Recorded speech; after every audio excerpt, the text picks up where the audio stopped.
Rio is just so on the ball. He knows exactly what I'm going to do. Thanks, Rio. Hello again, patriots and freedom fighters across Saskatchewan, throughout Canada, and around the world. Welcome back. Yes, pseudo, that's what I do. It becomes a habit, right? And it's a good thing I have Rio here, as he slaps me every time I do it now. But I think you can hear me now. So I sent the link over to Salim. He should be with us shortly, as well as Lee Harding will be joining us as well. So because this is a second video, I do want to do a little bit of what I said at the beginning of the last one. I want to promote some events that are happening. So, of course, we got the big one in Ottawa on the 14th on Sunday. And for those that are confused, I'm not going to be there in person. I've been speaking with Kelly, and I let her know that about 3 weeks ago that it's a really tough situation to promote, a bunch of folks from the West going all the way to Ottawa again.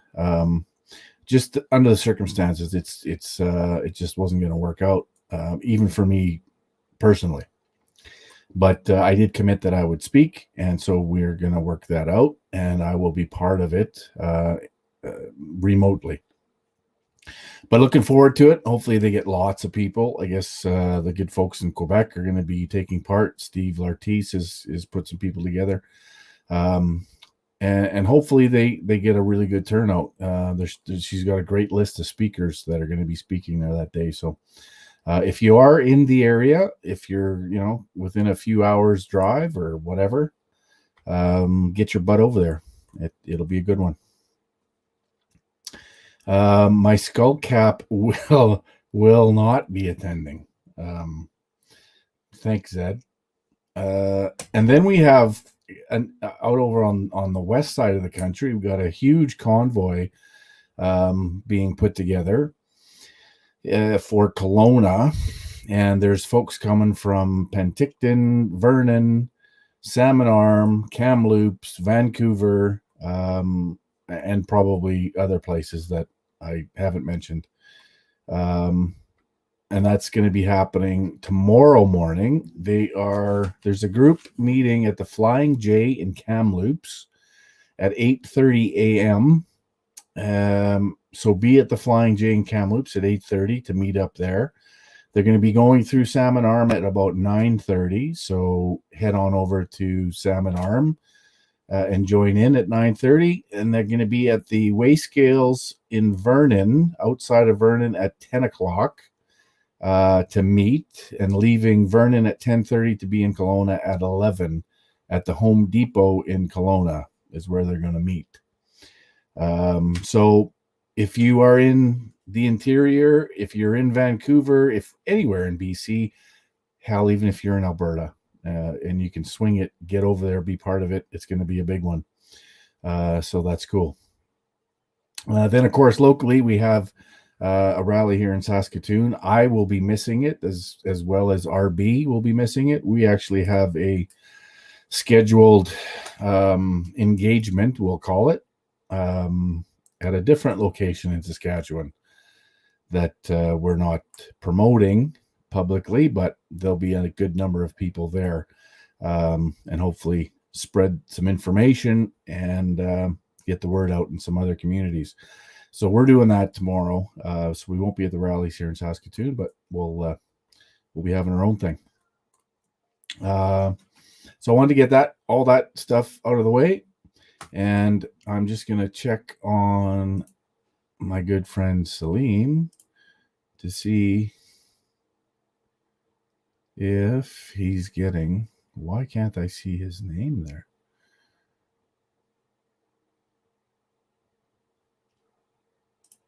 Let's try this again.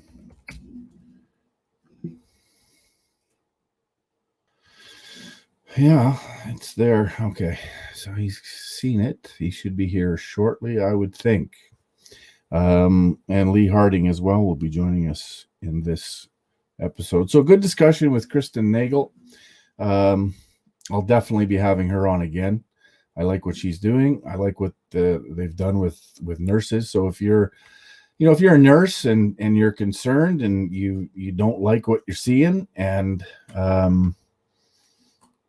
maybe you want to work behind the scenes, even contact Kristen over at CanadianFrontlineNurses.com and join up and see. Just reading some of the comments here. Lee Harding, I'm on. Tell me how to really get on when you want. Yeah, shortly. I'll open up with Salim. We're going to talk a little bit about American situation with the impeachment hearings, the farce that they are, and then we'll bring you on, Lee. You have the link, so once we get rolling, whenever you want. Let's just make sure that we get Salim going here. Excuse me.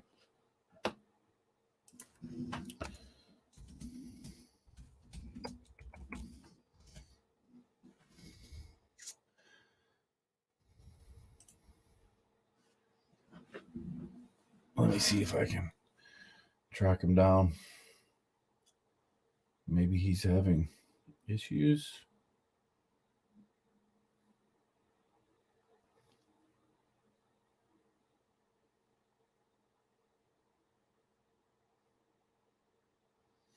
Give me 1 sec, guys.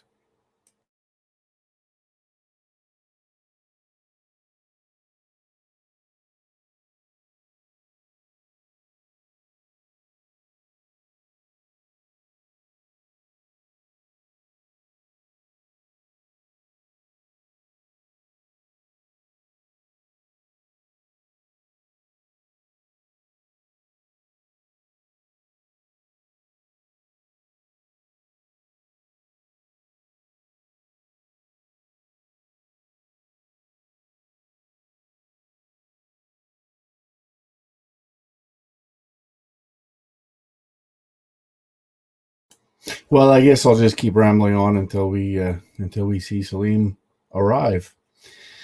So, just looking at some of the comments. Lee is awesome. I was in a live chat the other week. Man, was that a good time. Sam Steele killed it in there. Lee's fantastic. In fact, I was saying to Salim earlier, we had them two hook up so they could have a discussion, and I was talking to Salim and how impressed he was with Lee, and I said, yeah, Lee's fantastic. Lee's bang on.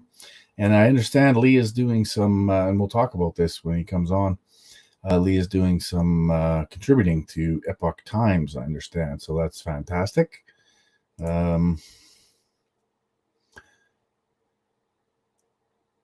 Thank you, Rio, for posting those. Let's just do this here. If you guys want to contact Kristen, by all means, here's Salim calling now. He's going to tell me what's wrong. Hang on.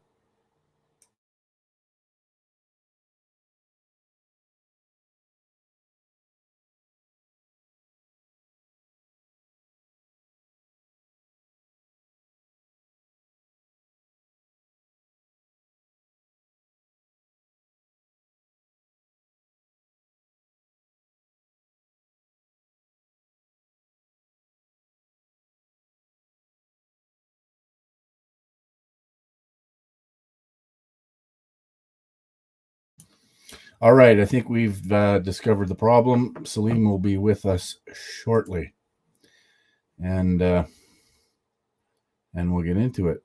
I see that Lee made it into the green room, so that's good. Lee, we'll bring you on here in a little bit. We'll let Salim come in. We'll do a little bit of an intro, and then we'll bring you on in, my friend.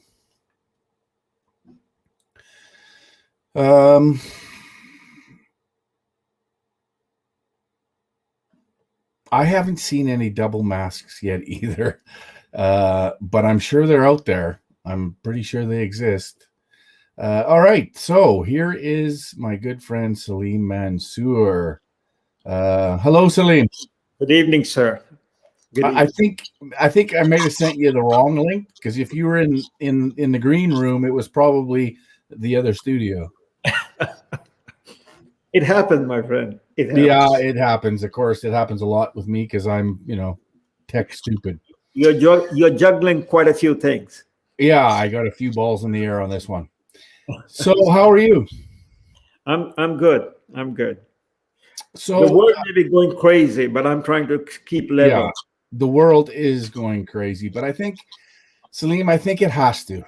I think it has to do that. I think we have to go through this in order to have any recourse or opposition with, with real effect, and that means a lot of people.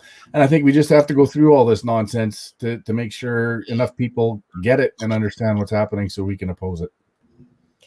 Yes, yes. Provided they have some way to measure what they're watching, I mean, Yeah, we can all be good. We can all maybe carry guns, but we have to know what we are shooting at. what we're shooting at. Yeah, Yeah, so absolutely. So I imagine you've been watching the farce of the impeachment down in the States as of the last few days. What are your thoughts? well, my thoughts are that civilization and countries go mad at different times in their history, and what we are witnessing is America gone totally mad. There is total madness in Washington. Whatever the American people are thinking is besides the point, but in Washington, it is total madness what is happening. It is a farce. It has no basis in anything, no basis in the Constitution. It is the Alice in the Wonderland. So somebody with a sense of history and trying to be rational, I don't know what to make of it. At the end of the day, what are they going to do? Put a handcuff on Trump for crimes that the Democrats and the rhinos are going to vote on to convict him. If they convict him with 67 votes, there are 6 Republicans that voted to go on with this farce.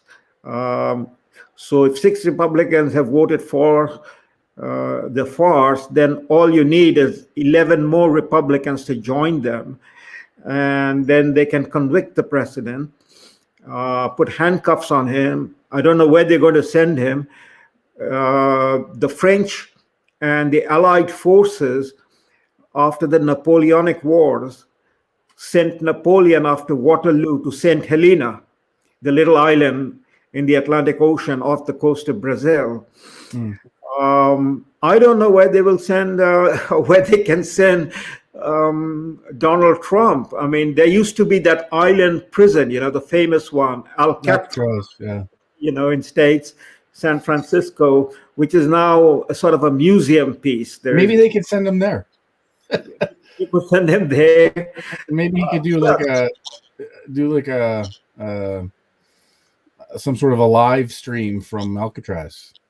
Exactly, or they could hire Elon Musk. And send him up on his rocket to Mars. Or President Trump created the Space Force, right? That's right. He put the Space Force together. It's so ridiculous. The first one, yeah. So it's totally bizarre. There's nothing there. You have a impeachment going on in the Congress. This is the second time the president has been impeached, even though he's not in the office. And the person sitting there, who according to the Constitution has to be the Chief Justice of the Supreme Court, the Chief Justice is not there. So what sort of a case do we have? The court is not involved, the Supreme Court is not involved. And it is a senator who's sitting there as the judge, and then he's voting with the other senators. Patrick, he voted with the other senator. So there's nothing here that makes sense. But then I guess in the world of Nancy Pelosi, nothing can make sense. Right. Well, and I mean, it is just such a farce. There is no direct link between Trump and the actions that happened on January 6th. And I keep seeing it being called an insurrection. I keep seeing it being called, this violent takeover of the Capitol.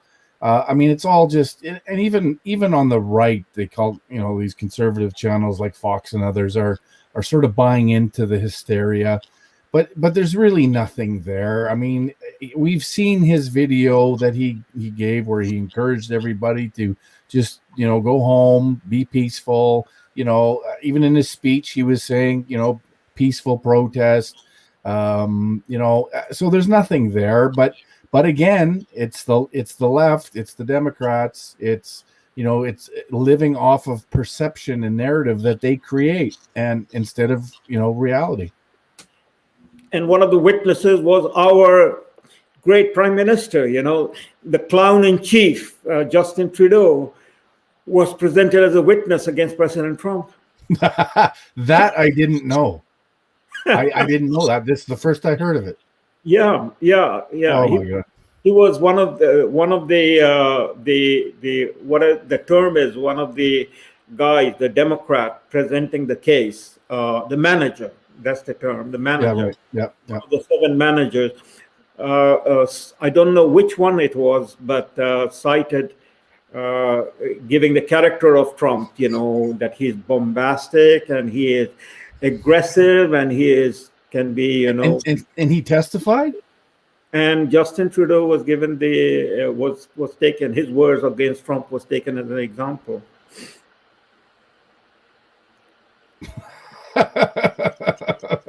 I think that should be enough reason for Western Canada to separate from Eastern Canada, from Quebec.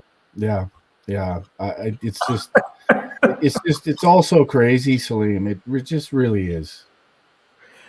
But on a serious note, yes, there is madness, and countries have fallen into madness. I mean, the Democrats spent 4 years, more than 4 years, calling Trump a Hitler.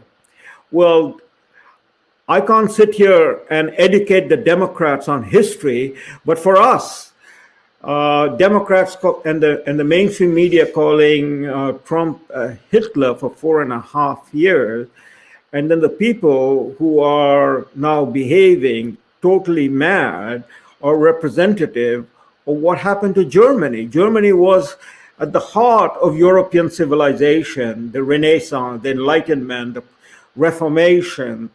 By the beginning of the 20th century, Germany had become the most powerful European state, in science and technology and art and music.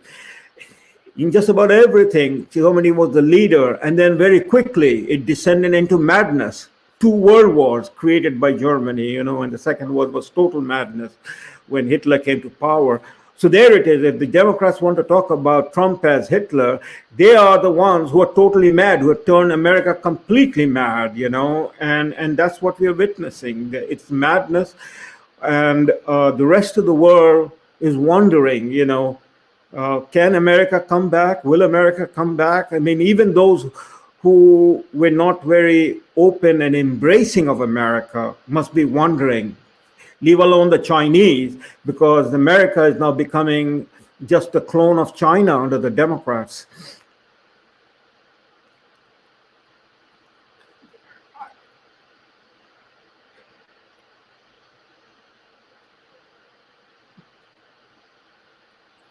What we're seeing is this insanity, whether it's in Canada, if it's in the United States, if it's in Europe, and it all leads back to, this is globalism.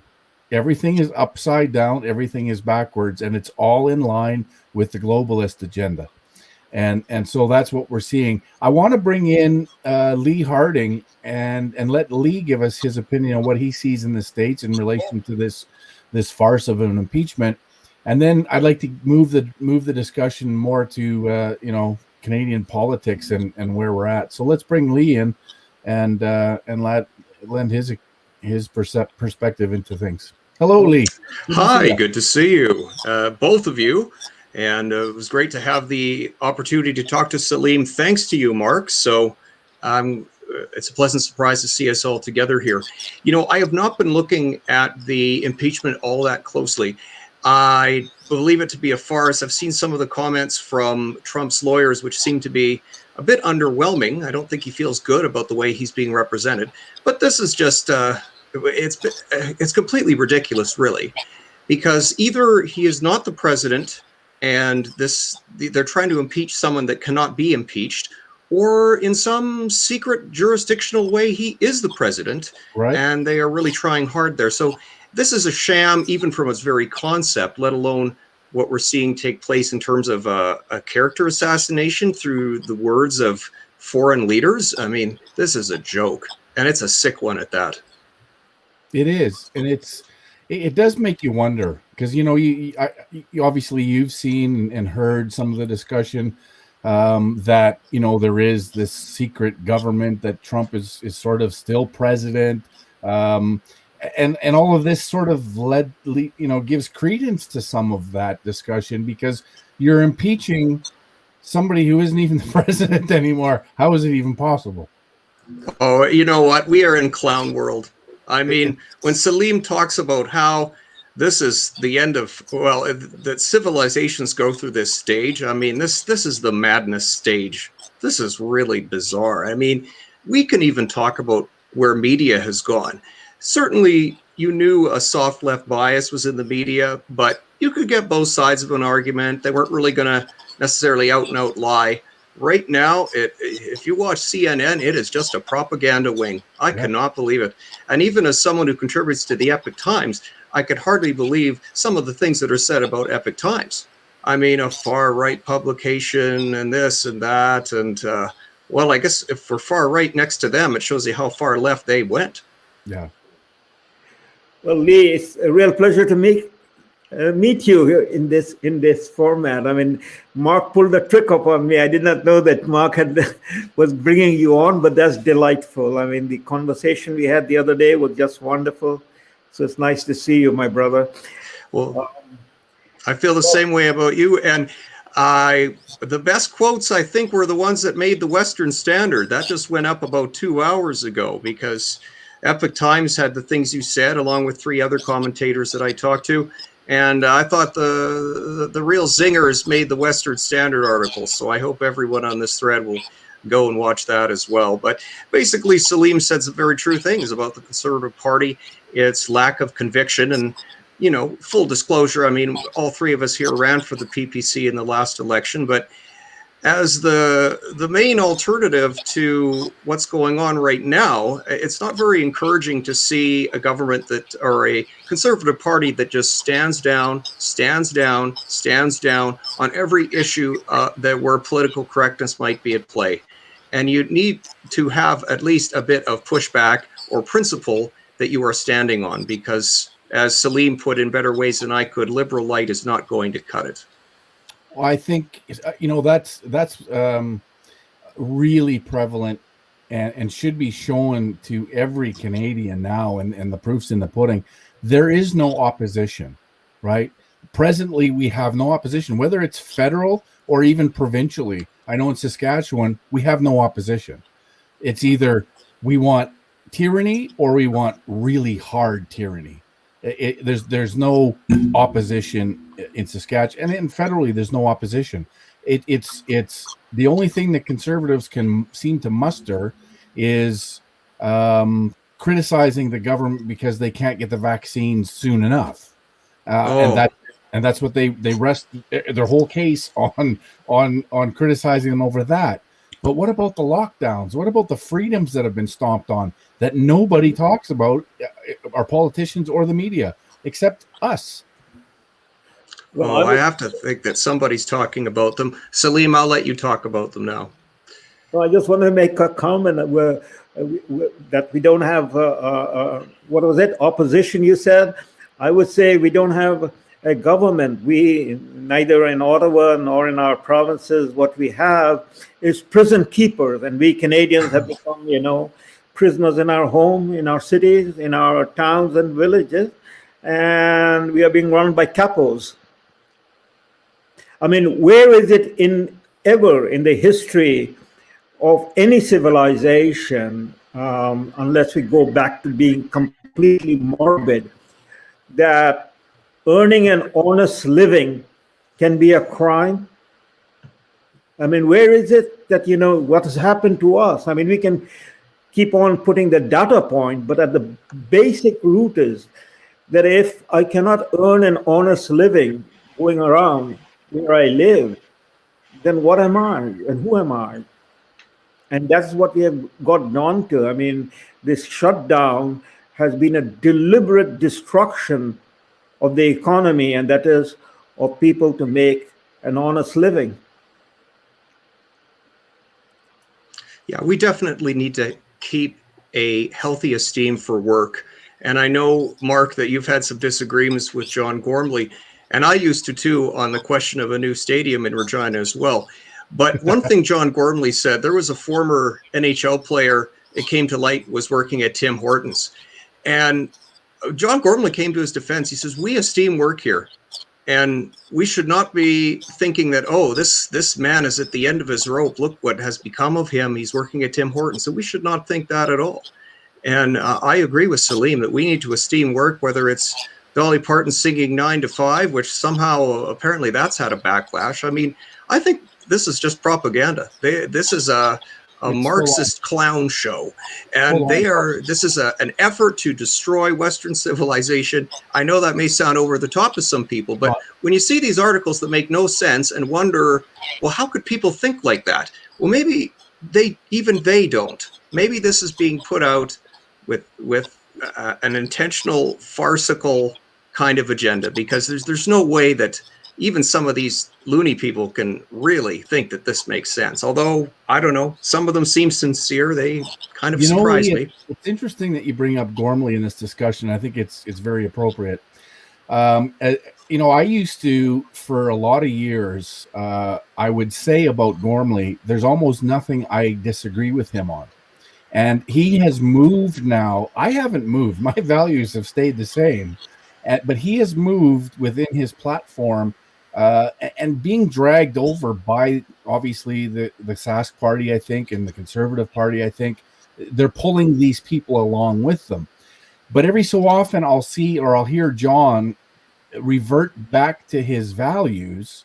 But then at the same time, he's supporting positions and measures that the government is taking that is in direct contrast to what John claims are his values. So it's so conflicted that this narrative that they have to push goes against their values, but they push it anyway because their ties to the establishment is all I can explain it with.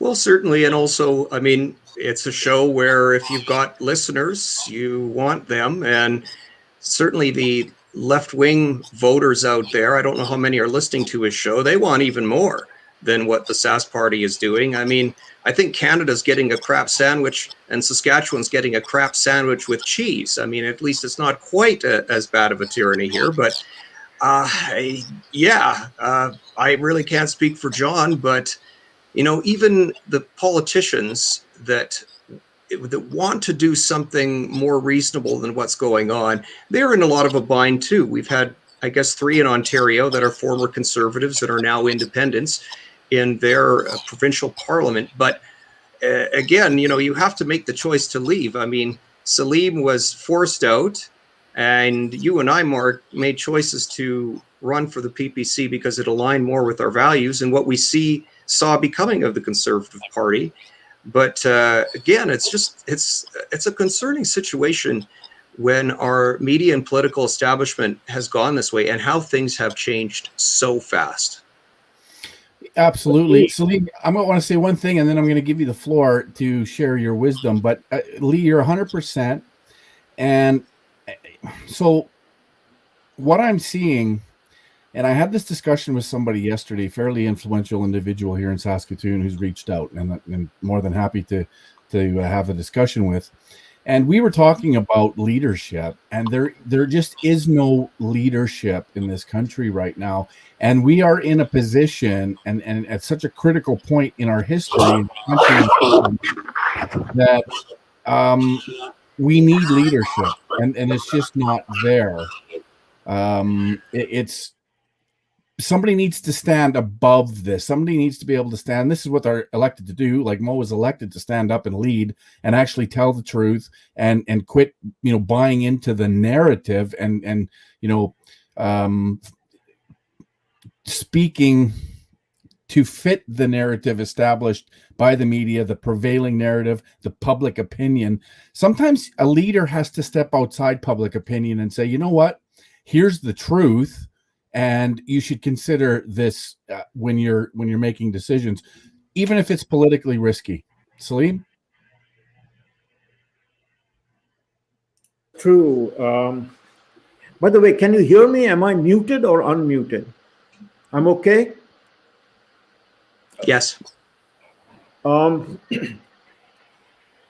you're saying is true, Mark, but putting it in context and asking some very critical question, I would suggest or indicate that we have to ask, if we have no leader, whether we as a people deserve a leader or whether we as a people get the leader that we have, I'll just share with you a little bit, something aside, but it is, I imagine, revealing. A few days ago, I was watching a documentary. I have basically tuned off my cable network. I don't watch any anymore. I'm one of those, like the millions in America who allowed Fox News to tank, So I have made my contribution to tank Fox News, and I don't watch CNN or any of the cable network news. So I was watching the other day a documentary on Spitfire. It just happened to come up, and I started watching it. The great fighter plane of the Second World War. It was an absolutely gripping documentary, in 90 minutes of it, with some of the pilots who fought in the Battle of Britain and after, now late in the 90s, still around. And they were being interviewed, and then there were the black and white pictures of them from the 1940s. And I was just gripped by the documentary as I was watching it. And this is what struck me as I reflected on it, that here were these men who are now in their 90s and older, those who survived the war, those who survived the Battle of Britain. I mean, the casualty rate was very high for the Spitfire pilots. But they were 18 and 19-year-old in 1939, 1940, when they enrolled with the RAF, right out of the school, and they went and joined, and they went to war. And the pictures that I saw of them and their immense vitality and courage and zeal from the 1940s pictures and now in the 1990s. And the thing that struck me is that we do not have any more in our culture in the West, in America, in Canada. In America, maybe there is somewhat, but not enough, of the spirit that brought 18 and 19-year-old to go to combat and go through what they went through, the fire and the hell, and they came out of it. And behind it, I felt, was a culture, an education, a zeal, a moral purpose that gave that culture the fighting spirit that was shown by these young men. I think it would be the same.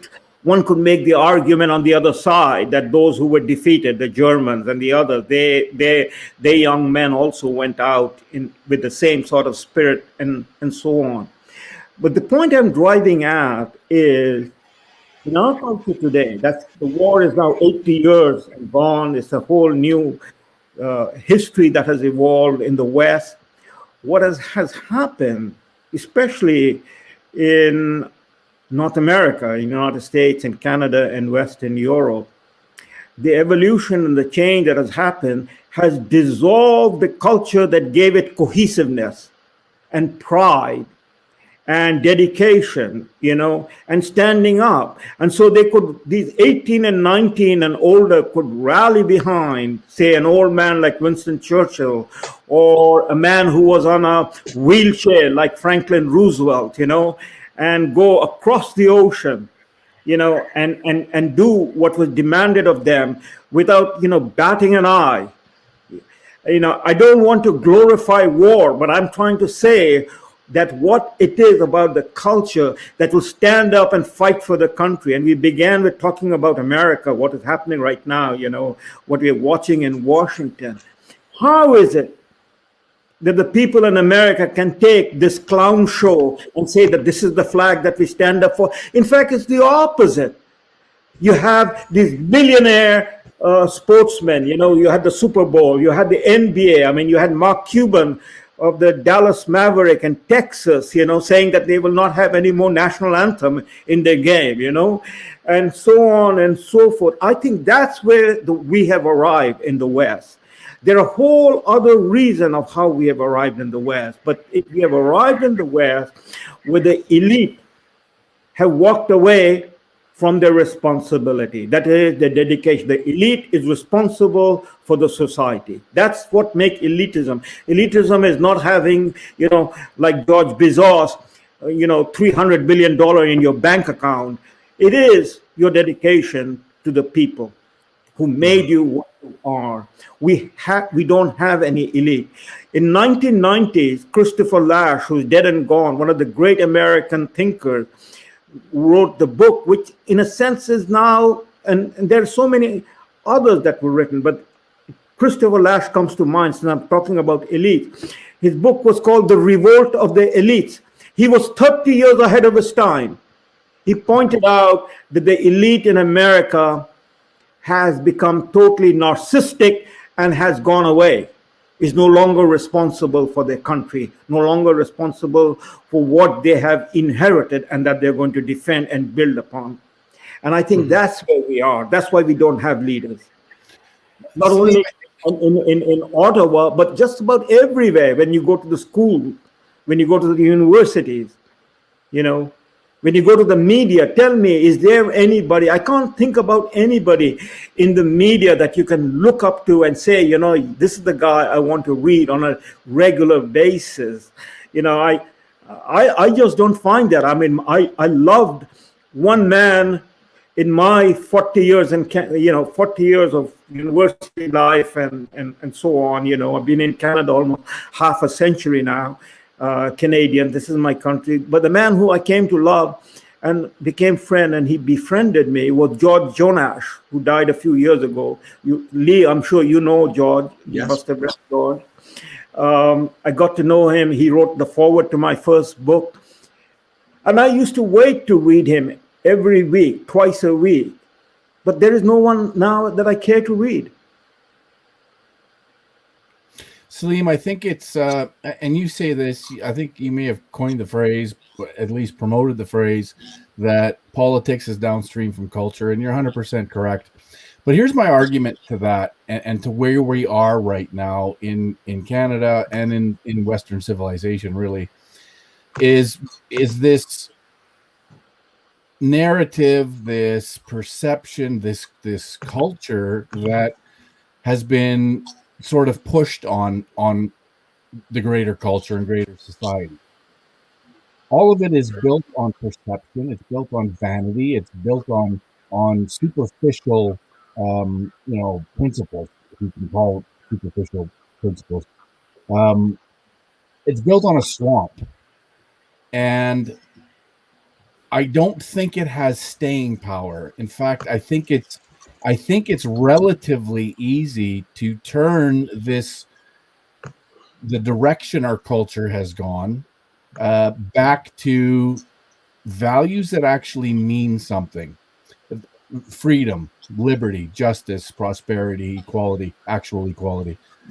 I think we can turn it around fairly and relatively easily if we have the strength and the courage to push these values, to promote these values, to advertise these values openly, strongly against the current, because it's all of these values are based on a solid foundation, a proven foundation. The best civilization humanity's ever had, Western civilization, based on these values, Christian values. So I think we can actually, and I'm hopeful that we can turn this around when the masses see the consequence to this, the direction they've taken our culture, and that the people have allowed them to take our culture. Once those consequences are felt and seen, I think we can turn this around with proper leadership. And I'll let you guys take it from there. Well, I'm reminded by Brock Chisholm. Now, some have disputed whether he really said this, but apparently he had addressed the United Nations and said, to achieve world government, it is necessary to remove from the minds of men their individualism, loyalty to family traditions, national patriotism, and religious dogmas. And where that first appeared in print was in a 1990 book. He was actually the first head of the World Health Organization, and used to be a doctor. Actually, he was from Toronto. He was from Oakville. So, but he also had a Marxist view that children should be raised in as intellectually free an environment as possible. You know, when you think about how the propagandists have the power through media, through education, through various means to mold a society, and you realize that there are people who want to have globalism, they want to have world government, not just national government. What's easier to mold? Something that is strong or something that is weak and malleable? So when you erode the family, when you erode patriotism, when your institutions fall apart because they don't have the moral power to hold themselves, well, you can start to impose solutions or superimpose some kind of structure over it, such as globalism. So you start to see that maybe where we have drifted has not been so unintentional, has not just been sort of an unconscious drift where we forgot who we are. There were people wanting to destroy who we are, and they 100%. Still do. And that's why when you said earlier, Mark, remember, globalism bad, nationalism good. It's the environment that's happened now has, in the back of some people's minds, it's almost an offensive thing to say, and it never would have been like that not that many years ago. Well, the question, I agree with you, Lee. I agree with you, but I have this question in my mind, you know, and that what is it that led the elite? It is not the people; it is the elite. You know, at the education level, it is, you know, as they say, the hand that rocks the cradle rules the world. So the teacher, you know, from the grade school all the way up to the higher education. What is it that led the elite to abandon their dedication, their love, their loyalty, their fidelity to their family, their home, their country? I mean, if you remember the famous lines of Sir Walter Scott saying, "Breathes there a man with soul so dead, who never to himself hath said, 'This is my own, my native land.'" And then, you know, he goes on and go mark him well. He will die unsung, unhonored, and so on and so forth, unwept. So what is it that led those leaders, you know, to abandon their country and embrace globalism? It was not the leaders of, say, India, where I was born, you know, abandoning Indian nationalism. And I suppose the same thing can be said in lots of other places in the world who have abandoned their countries and their values and say that, you know, we're going to replace it with globalism. It is a very peculiar situation as I look at it from my vantage point, that this is the phenomena of the most advanced countries in terms of politics, that is democracy, in terms of science and technology, industrialization, in terms of living standard, the richest in the world. And it is these societies, these handful of societies, where the elites have turned their back upon their own people and their own history. I mean, there you have it, the Democratic Party and its people, its activists, trying to tear down George Washington, Abraham Lincoln, burning the flag, and so on and so forth, which we saw not too long ago, only last summer. It is the liberals over here, the New Democrat, the liberal, that is the elite over here with their education, teaching the children to hate Canadian history and embrace globalism. What is it about the elite in this part of the world that has led to this situation? Go ahead, Lee. No. Well, I think you almost have to start having some tinfoil hat kind of answers to it, because certainly there's something here that supersedes local patriotism. When we think about the Bavarian Illuminati of the late 1700s, there was something where they were looking far past what the local governments were doing and the established monarchies, and we're really looking at something bigger. In more recent times, it's easier to see when you have the corporate elite, because they're doing global business. So they're hiding their money in some tax havens at the Cayman Islands or what have you. They're spreading their local chapters of their companies or local headquarters. You'll spread some of your tax to this, some to that. If there's a jurisdiction that has a lower tax amount, well, you put your head office there. So they're not thinking like you and I do in terms of nation. They may have some kind of fondness for their home nation, but really it's just another jurisdiction to them. They're thinking about something much bigger. And when you have a vision like that, it's like when the father of propaganda, Edward Bernays, he said that when you have corporate power, it tends to draw towards it political power. And I think that we've had a coalescence of that, where economics is really the one running the show. And our elected leaders are only one rung up on this, and there's a few levels of banking that are above that. Well, so what we've seen, I think, and when you speak of recent times, so I mean, we can all agree that globalization is somewhat inevitable with technology in communication, transportation, all these innovations that some would argue came from sort of a free market, but it's moved into this crony capitalist, fake capitalist, almost fascist sort of realm.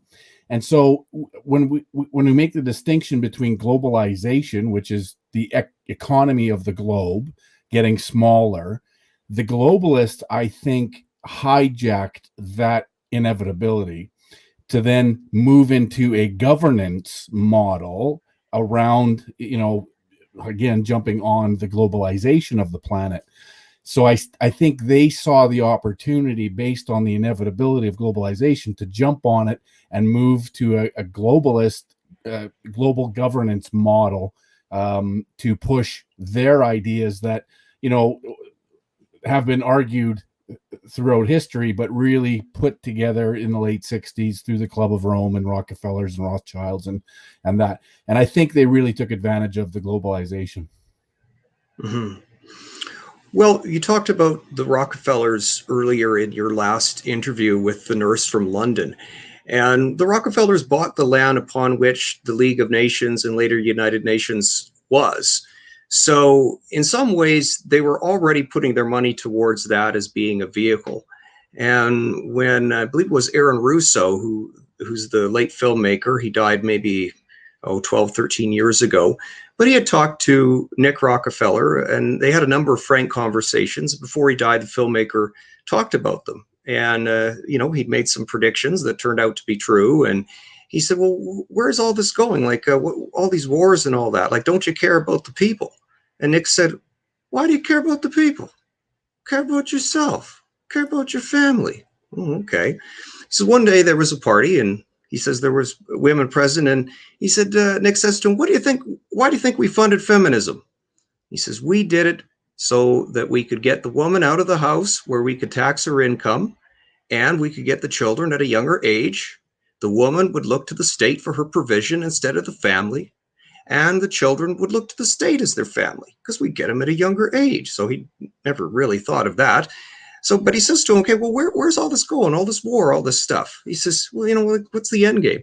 He says, we want to put a chip in every human being and control the world. And he says, but don't worry. He says, if you're on our side, you'll get a chip where if the police accost you, they won't stop you and interrogate you and things like that. So, I mean, they were talking openly, at least amongst themselves, in those terms. I know at that time Rockefeller had said to them, he says, do you think most of the people on the Council of Foreign Relations know that this is where this is going? He says, no, some of them do, but a lot of them don't, you know. So you really, it's almost like the ancient Egyptian priest class. As you get higher up, you get more of the secrets, and the people on the bottom that aren't adepts, they don't really know what's going on. Salim? Well, isn't it loathing the people, or it is loathing themselves?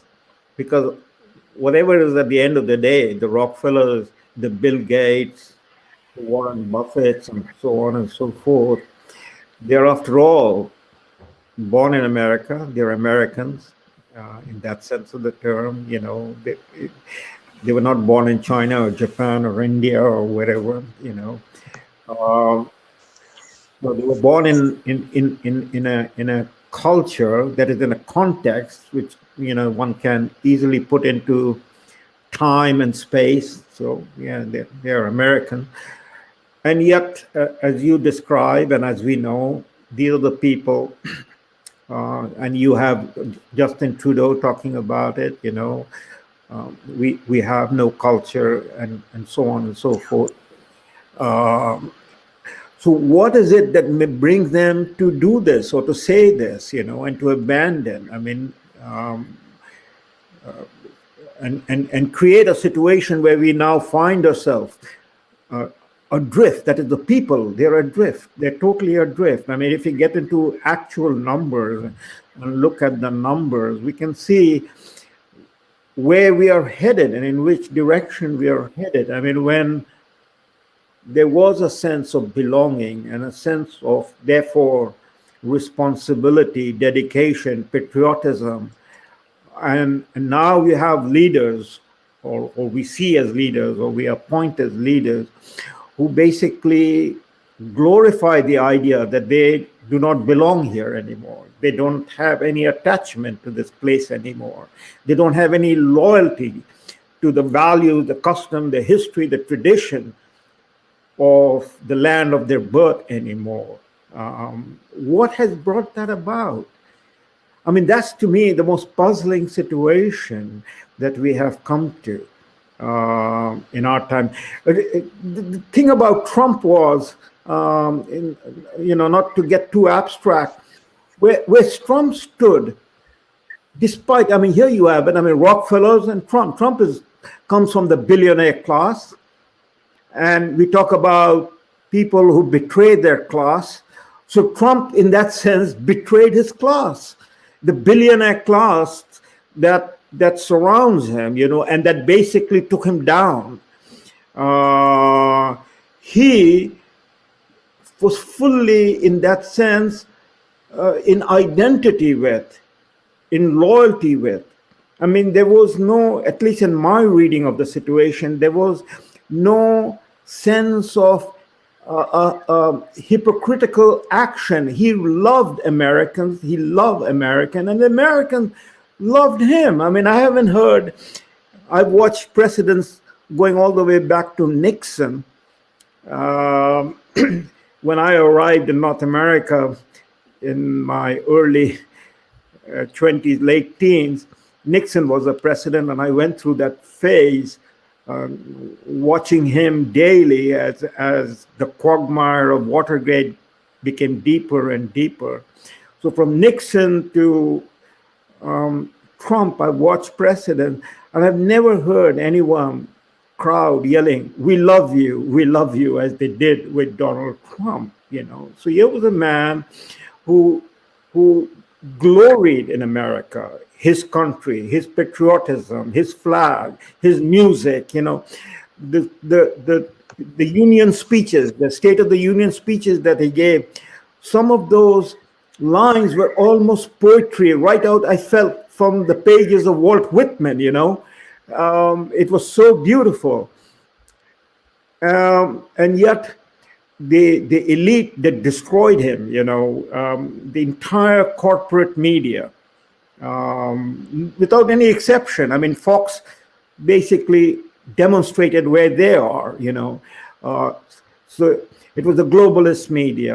It was the Ivy League universities, globalists, the trade union leadership, globalists, Hollywood, Silicon Valley, globalists, that means they have become rootless human beings. They are not attached to America in this sense, being born in America. They're no longer attached. They're like Justin Trudeau. They don't have any country that they can take any pride in. It is simply an entitlement to be the prime minister. It is not something that you have worked for, you have dedicated yourself, you care about. So this is the situation. I don't see, I mean, we have to go back all the way to ancient Rome, maybe, with Caligula and others in Rome, to try to find some sort of an analogy where the people who are supposed to represent as leaders their country, their land, their population, is totally disconnected from them. And I don't know, one has to be maybe a Freud to get into the mindset. I'm not a Freud, so I can't get into the mindset. But there is something deeply rotten over here that we are witnessing. Mm-hmm. I agree with you, Salim, and I don't think that we really know the depths of how far this evil goes. We're getting some glimpses when you look at Ghislaine Maxwell and the island where Jeffrey Epstein was basically facilitating sex with underage girls that the rich and powerful were going to see, and do things with. So there's some kind of control structure here that I don't think our normal democratic eyes are getting to look at. That probably has a lot more effect in the end than we know. I mean, we've heard rumors that there were big bribes offered to leaders of some countries to have these lockdowns, and that's not inconceivable. We know the Latin question, qui bono, who benefits, is relevant when it comes to what's happened with the coronavirus, because we've seen the billionaires' net worth go up 30%. In Canada, if you exclude the banks, the savings of businesses has gone down 90 billion. Now, the banks have still made 112 billion in this, but the other businesses have lost 90. So billionaires winning, everyday business losing, banks winning. Okay. Yes, we are in a serious trouble. I think you and I have spiritual beliefs that would include sort of a prince of darkness, a Satan figure. I mean, it starts asking some really cosmic basic questions. How can these things really happen? When you talk about how people can betray their own country, think about the walls of Babylon, where they built them so thick that you could have 4 chariots of bread crossways on them, actually running on them. And yet they had invasions after that. Well, all they had to do was bribe the gatekeepers. And so, there was a Satan who tempted Jesus, who said, I will give you all of the kingdoms of the world if you will worship me. And there are still people who are ready to take that offer. And the people that have so much money that they could not possibly spend it all, there is nowhere to take their ambition except to achieve more power. And I think when you asked earlier, are these people happy? Not caring about others, not caring about their country? No, I don't think they're particularly happy. They're consumed. It's like people in a daze in a casino, just playing the slot machines. They don't look particularly happy. They're in kind of a stupor. Yeah. So the drift that you are describing, and I agree with you, that's where we are. The drift is not only over the cliff, we are actors in our own demise as a civilization. We are witnessing, and how, if at all, can it be turned back? I mean, it is ultimately the people have to decide. Mm-hmm. And if the people are in a stupor, or the people are willing to go along fragmented into their own self, that means they have themselves become disconnected, and they and feel that because of the complexity, they do not have anything to do that will make any difference. So it leads to an apathy. It leads to an alienation, and that also then helps people like Doug Ford in my province, to completely shut down the system as if he's doing a great job. It feeds into each other. This whole situation which we are in. Again, I can't think of a parallel. Life function even in the midst of the Battle of Britain, for instance, life function. And here we have a situation which Mark has repeatedly described so correctly, with 99 point whatever percent of survival rate from a virus that is more, in a sense, fictitious than real in terms of the damage that it's doing or has done. And yet we are going through an unprecedented shutdown of everything. It cannot be explained, and it comes back to the people. Mm-hmm. My sense of optimism is that the only optimism is that the people stand up and say no. Like, remember the movie, what was it called? Network, from Peter Finch in the 1990s. That, mad as hell, not going to take it anymore. No, exactly. And if the people got up and said, enough, we're not going to take it anymore. We're going back to our stores. We're going to open it up. We're going to open up our job. We're going to open up, our lives. Then what will these leaders do, and what can they do? Well, nothing. I mean, this ends tomorrow. If we decide it ends tomorrow. Yeah. Go ahead, Lee. Yeah. But we are on the winning side, and it might not be. I think it could be in the short term. I think that this Biden presidency is such a disaster that it might wake some people up. But we can. Okay, this is something I think of. They did an interview. It was called a Hitler Secretary, and it was with someone who was just in a pool of clerical workers, and she just got picked by the Nazis to actually be Hitler's secretary. It was with him in the bunker. Now, when the war was done, she was pretty naive, even when she was with them. When the war was done, then she realized the horrors of the Nazi regime.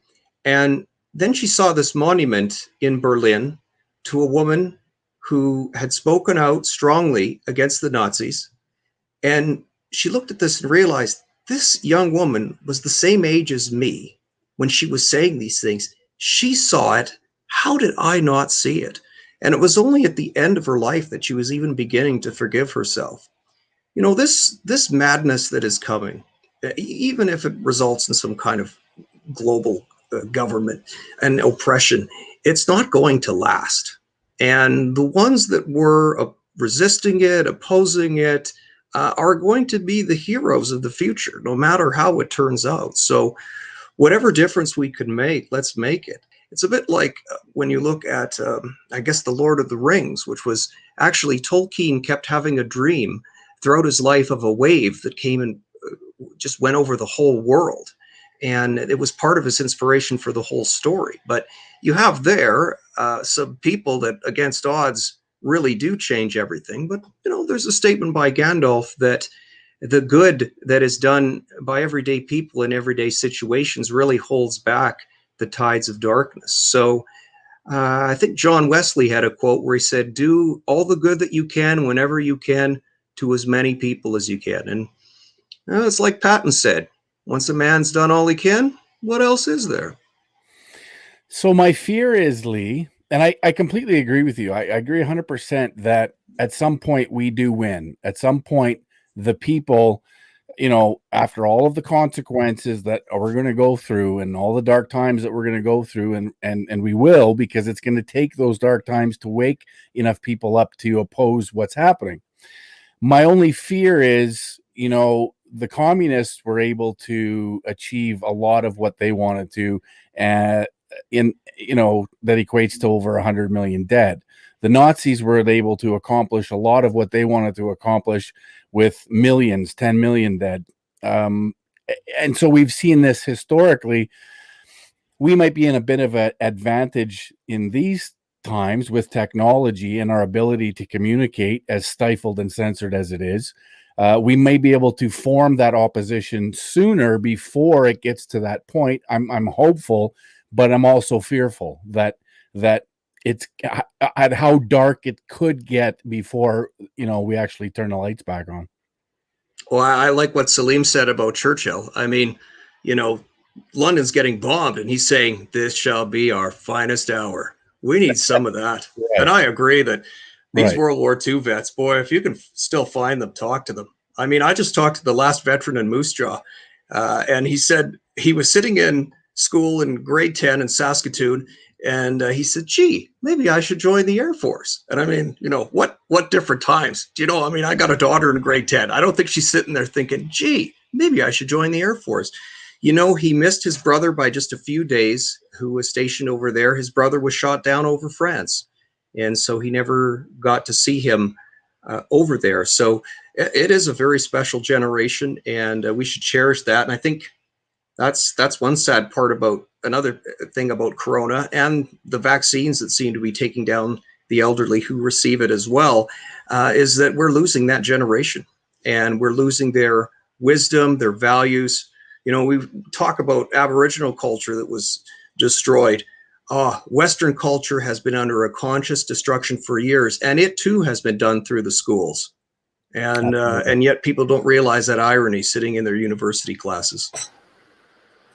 Lee, the Western culture became a universal culture at some point in time, but the core of the Western culture is unique. And it's the only culture in my own study that I came to the sort of conclusion in my study that the Western culture based upon individual freedom. It began, in a sense, with ancient Greece and Athens, and then it died over there, and then was revived 2,000 years later.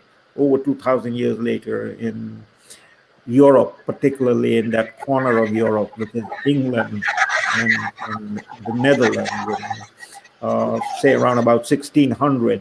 And then we go through the age of enlightenment. It is a unique culture. It's the only culture that is based upon the idea of freedom, individual freedom.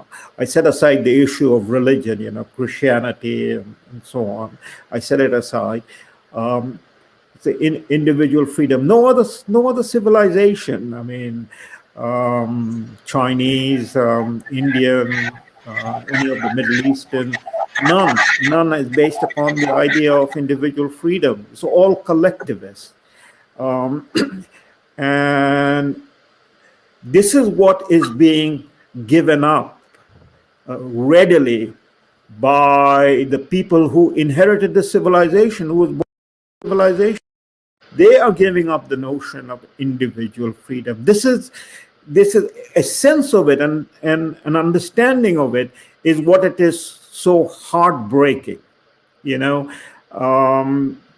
that United States stood for. We all talk about it. It can become an abstraction, but the reality that the Bill of Rights, the First Amendment, there's no other country or no other culture that has First Amendment. It is something that is entirely unique. And the reason it is entirely unique, without getting into academic, it is because United States is the offspring of the age of enlightenment. Not Britain, not France, not any other country. Those were the places where enlightenment started when United States, or what is what became the United States was simply a continent, an empty continent, you might say, which will get the Aboriginal very upset. But, I don't care anymore. I say, go get upset. Damn you, I'm talking about world civilization. What have you done? Did you invent a wheel? Did you compute a triangle? Did you know what a circumference and a diameter was? That you want my children to sit and glorify the Aboriginal culture? I know what is an Aboriginal culture because I come from a land where there were Aboriginals. And India would not be the world's greatest or largest democracy without Britain. And I wouldn't be speaking the language of Shakespeare without Britain. So what are you talking about Aboriginal culture to me? Get lost. And I would stand up and say that. And I challenge Mr. Justin Trudeau or goddamn anybody in Canada to call me a racist. I don't want to turn into a four-letter word over here, but that's what I would say. But that's what it is, what we have forgotten, and that's the pride that is missing. That this is the land, this is the offspring of the age of enlightenment. And that's how it became universal, because every other culture that became aware of itself wanted that, wanted a free culture for themselves also. That's why America became the beacon of freedom. And today, you have a carcass of a human being as the president of America. You have a drunken witch speaker of the American Congress. You have Chuck Schumer and Mitch McConnell sold out to the Chinese mafia and Maoists as majority leaders, and that is heartbreaking. I don't have to be born in America to feel as an American, because American culture became universal. I read as a child the poems of Walt Whitman. I grew up reading Hemingway and other American writers and poets. So the point I'm driving at is, it is the Americans, the Canadians, who have destroyed their own culture.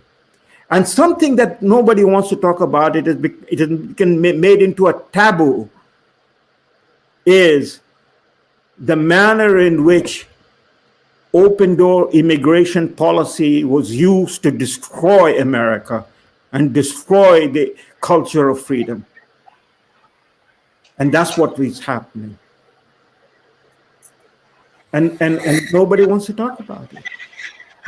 No, because it's taboo, and nobody wants to talk about it because they're afraid. And when we go back to the discussion of leadership, I see more leadership in this platform right now in front of me between yourself and Lee and myself than I see in the country at an elected position.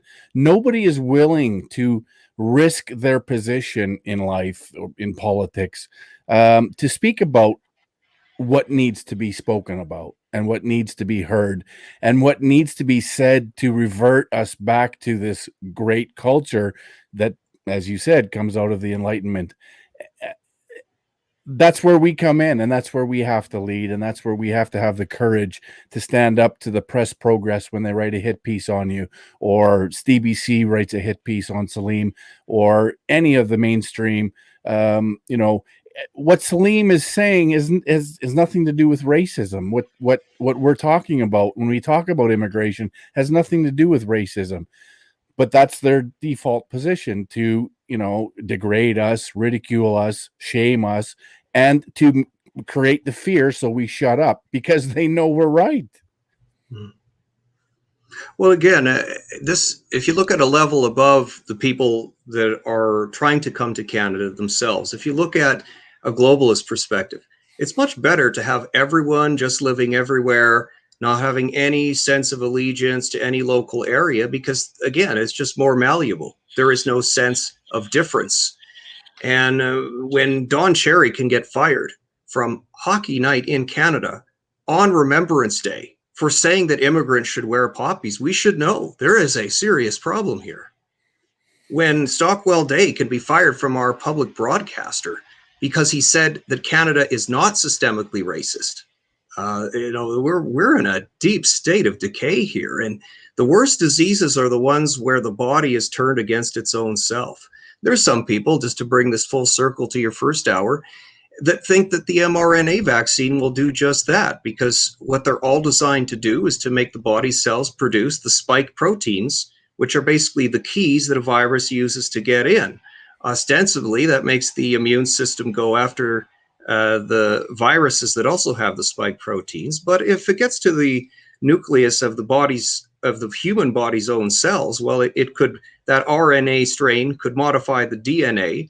And then what do you have at the end of that? The body might be attacking its own self, or at the very least, there'll be a never-ending set of spike proteins the body wears itself out trying to get.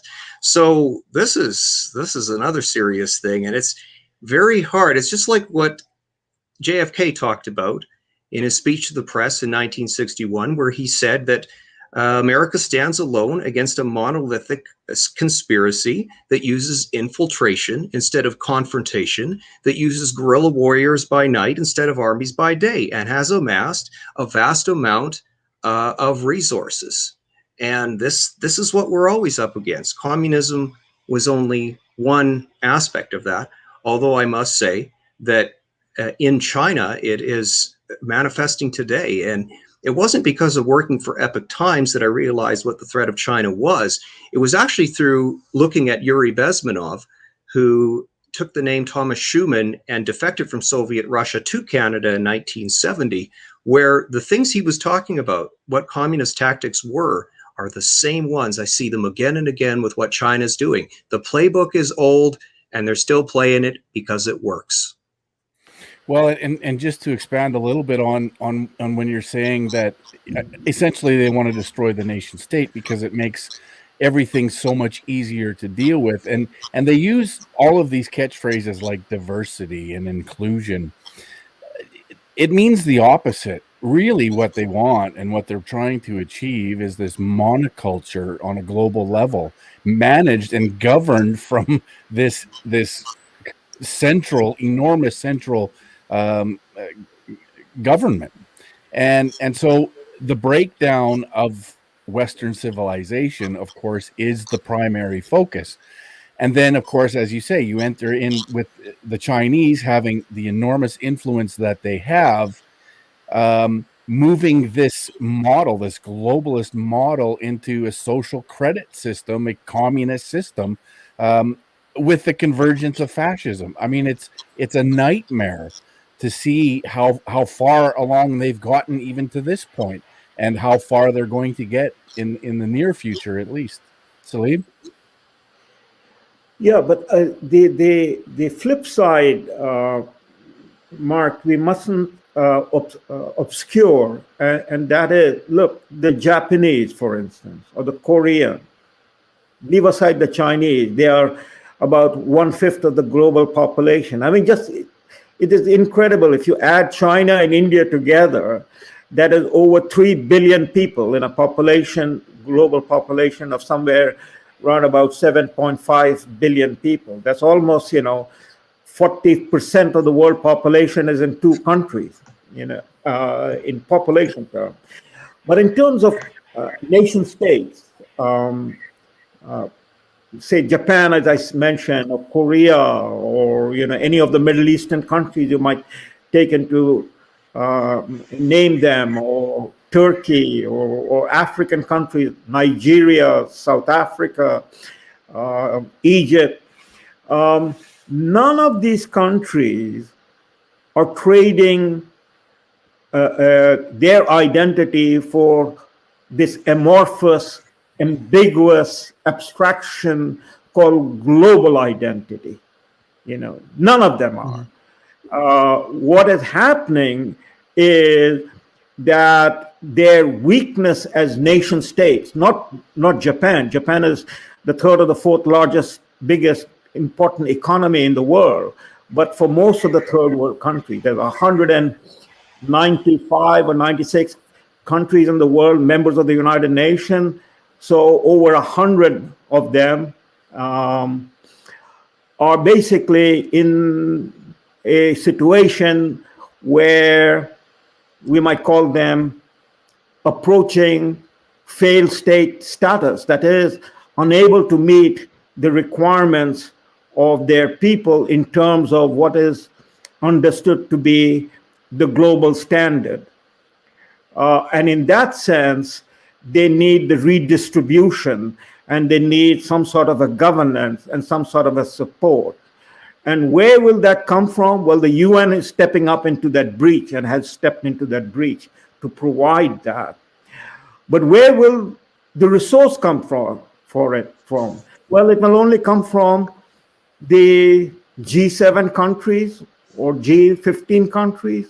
That's what it is, and they have to be squeezed, and they have to be pressured, and they have to be driven to provide for those assistance.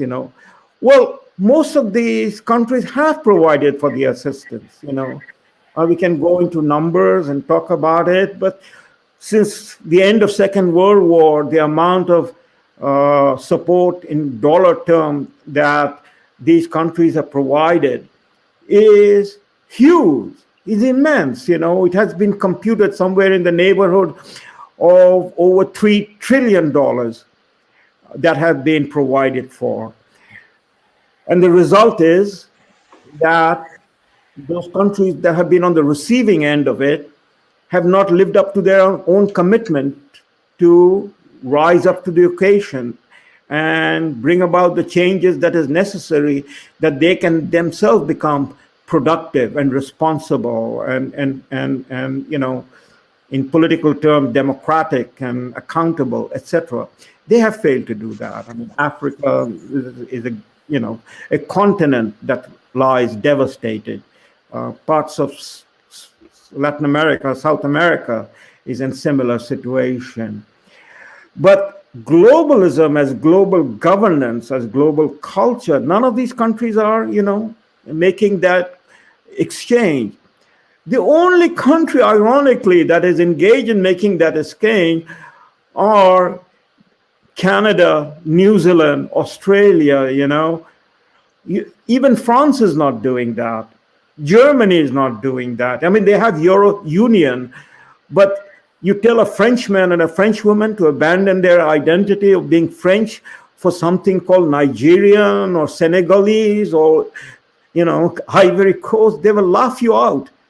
But it is the peculiarity of Canada, New Zealand and Australia far away in the southern region, that is so striking. Even in America, the idea of global governance is only talking points to and for the progressives in America who want to water down their own constitution into some sort of a progressive constitution that they want, So every guy who wants to go into a women's bathroom can call themselves transgender. That's the absurdity of it. But the Americans are going to be American.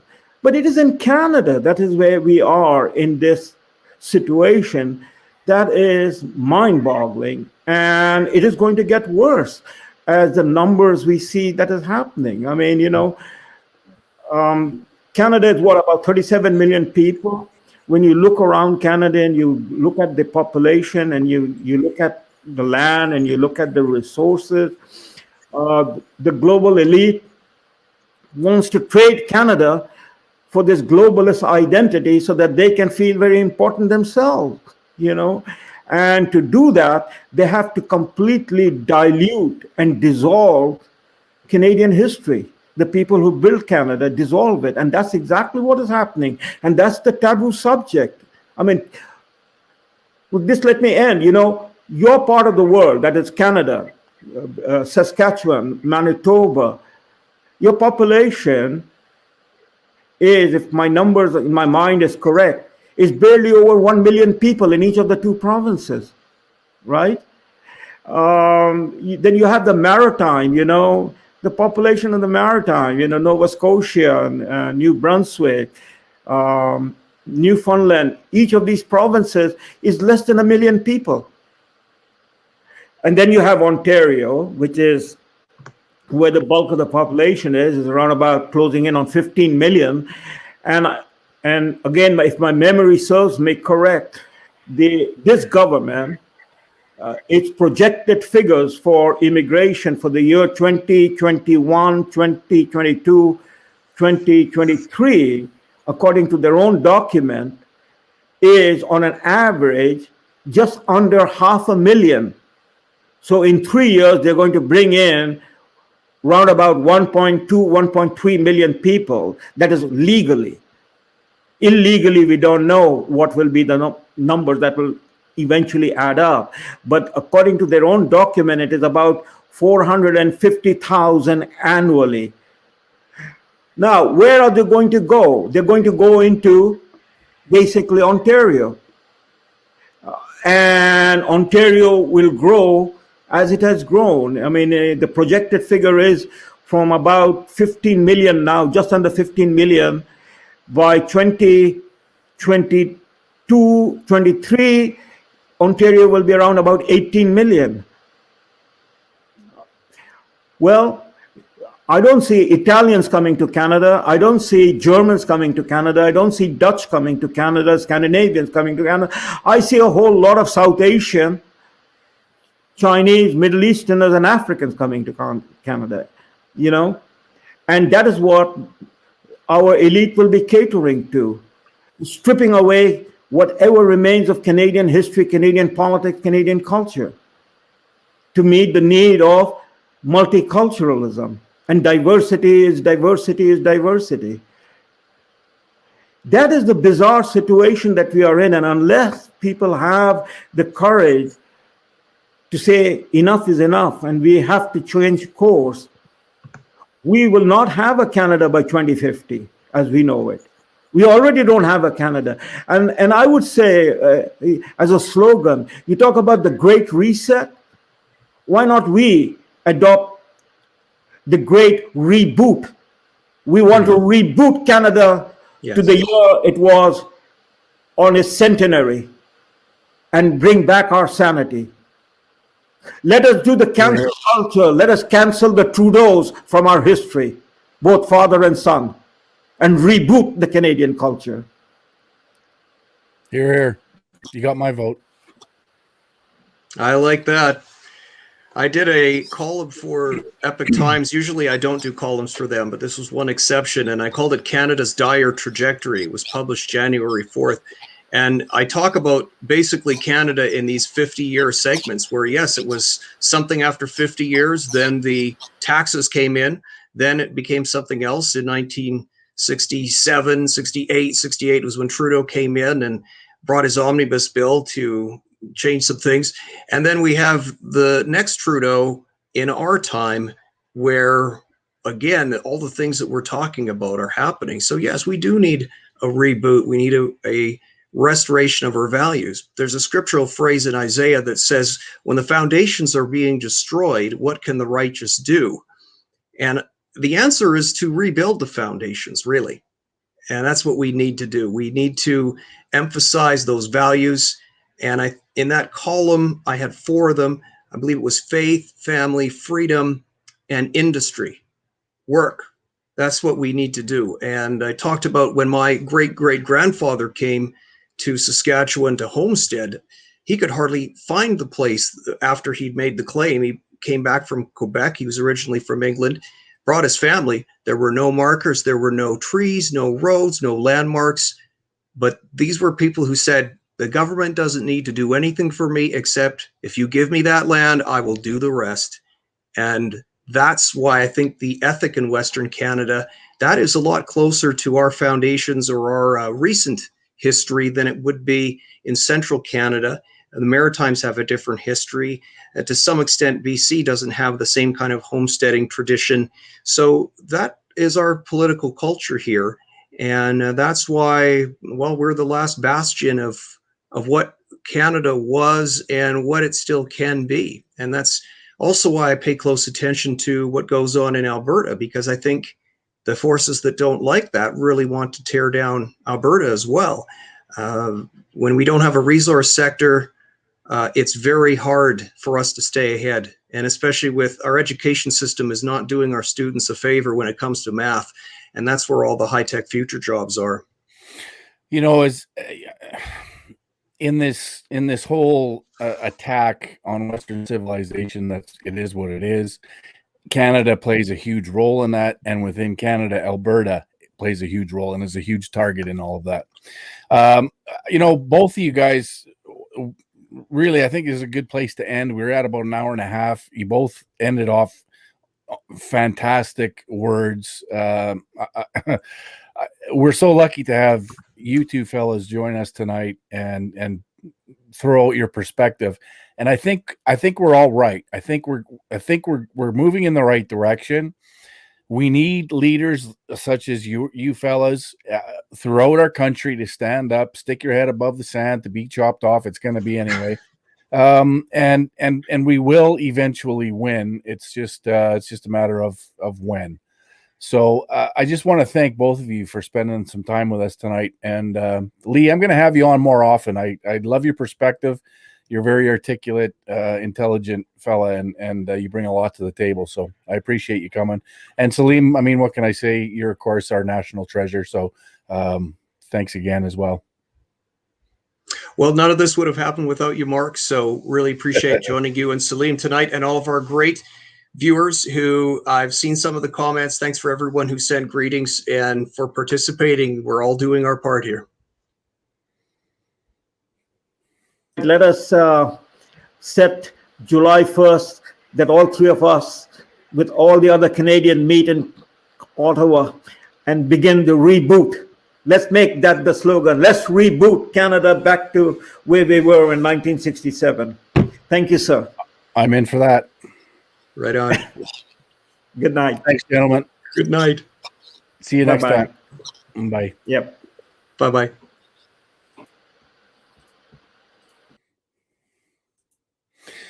All right. Another fantastic discussion. Lee Harding and Salim Mansur. Fantastic panel. You know, it gives me hope when I have these discussions and we bring some of these minds together. I'm going to do a little bit more of that. I've talked over with Rio, my producer. He suggested it, that we come up with some more panel discussions, and I want to bring in some panel discussions, some roundtables with 3, 4, 5, maybe 6 folks, and dive into some of these issues and start uniting and creating a sense of unity. You know, again, we talk about unity a lot, and you know, with us freedom fighters, we're all about individual freedom. We're all about self-reliance, self-determination, and that's essentially what built our country, and we have to revert back to that. And those are, you know, part of our values, but that makes it our job more difficult to unify this movement because we are so, you know, self-independent and self-determining and self-reliant. So it's hard to come under one tent. We're not collectivists. We're not, you know, communists. We're not group thinkers in the sense that the hard left is. The mob is. So it's harder for us to do that, but it's okay being who we are. Again, as long as we're going in the same direction. We might be on little different paths, but we're going in the same direction. And more people are stepping up. More and more people's voices are being heard. And I mean, we got some great leaders across the country with different entities and different groups. And those will eventually converge, and they are converging, and we are working with people. And this will be a natural occurrence. It's not something that we have to just create out of nothing. It exists in everybody. Most Canadians, again, if you walk to anybody's house and knock on their door, you walk through a neighborhood and knock on people's doors, most people share the same values. As soon as they understand that those values that we do share are under attack, and the foundational values, are under attack, they will join and they will be part of the movement. And it's our job to make sure that they understand that, and it'll be in concert with the consequences that are inevitable. So it's a process and it's going to continue, but we won't lose. We will win. Eventually we will win. As frustrating as it is, as discouraging as it can be, we will get there. So anyways, thanks, you guys. Thanks for joining the chat. We had really good numbers tonight. Excuse me. Thanks to Kristen Nagel for joining us first off tonight. And of course, Lee Harding and Salim Mansur. Rio's telling me something about my cam. I'm not sure. I don't know what you mean, Cam, Rio. It all looks good to me on my end. So anyways, that's going to wrap it up for tonight. Again, thanks for everybody over on DLive as well. And yeah, Salim was on fire tonight. No question about it. I love it when he is. Anyways, that's a wrap. Tomorrow night, probably nothing going on. I'm going to be in, we may do a live stream from the road, myself and RB at some point, maybe on the way there, maybe on the way back. We may do something live from the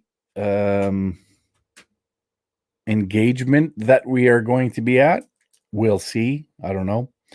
And then maybe from the hotel room in the evening, we'll do something. We'll see how it goes. But Sunday will be, I have a meeting Sunday night, maybe Sunday evening. We'll see how it goes. But other than that, that's a wrap. Thanks, guys. And remember, globalism, bad. Nationalism, good. And by the way, I seen somebody mention that I look tired. I'm actually not tired. I'm struggling with my lighting in here. It seems dark to me, and my hair is everywhere. And anytime my hair is unruly like this, it makes me look tired and disheveled. But I'm not. I'm getting good sleep and good rest. So it's all good. But thanks for your concern. Yeah, it's very dark. I gotta fix it here. I got one of these fancy lights that's supposed to brighten things up, but I don't know. I might be fighting with this other light. I don't know. We'll get it figured out. We'll get it squared away. We're still working on this new studio, so we'll get everything squared away soon. Thanks, guys. Ciao for now.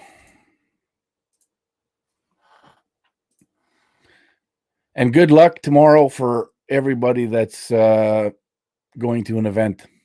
Drive safe. Be safe.